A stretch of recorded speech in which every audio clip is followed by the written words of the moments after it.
Did you strike or hit him with a closed fist at all? No, sir. Okay. Or any part of your body? No, sir. Okay.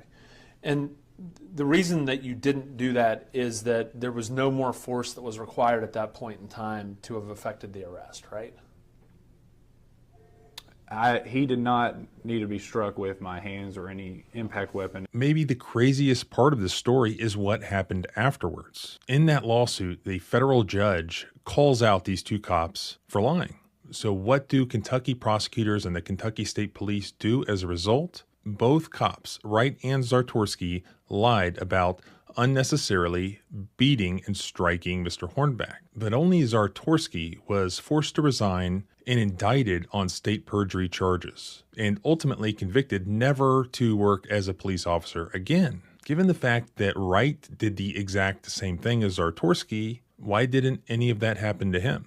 He was not fired, he was not forced to resign, he was not charged. In fact, he was given an award for Trooper of the Year. You could not make this up if you wanted to. Zartorsky ends up being, ending his career with the KSP. He's put on probation for state perjury charge. He's never allowed to hold a law enforcement career. He was in the military as an officer at the time, and the National Guard, I believe. Part of his probation term is that had to end. So he's taken out of positions of trust and confidence as a consequence of the perjury conviction. Wright, meanwhile, is allowed to continue, and in fact, is nominated by Burnett and others as Trooper of the Year, with knowledge of all of this going on. Okay, so he's the pedestal guy that they're holding up. The perjurer. By the way, Wright was indicted for perjury by the feds recently for his same testimony in the Hornback case. So we've got all this going on, and it's being covered up. And in fact, they're holding Wright up as the Trooper of the Year in or around that time, with knowledge of all of this. By the way, one of the things that we've also come to learn, and this is in the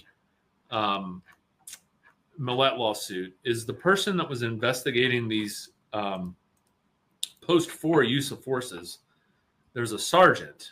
The sergeant, by the way, was himself the subject of multiple lawsuits. What is his name? Yeah, let me find it. Jeremy Mabe. M-A-B-E? M-A-B-E.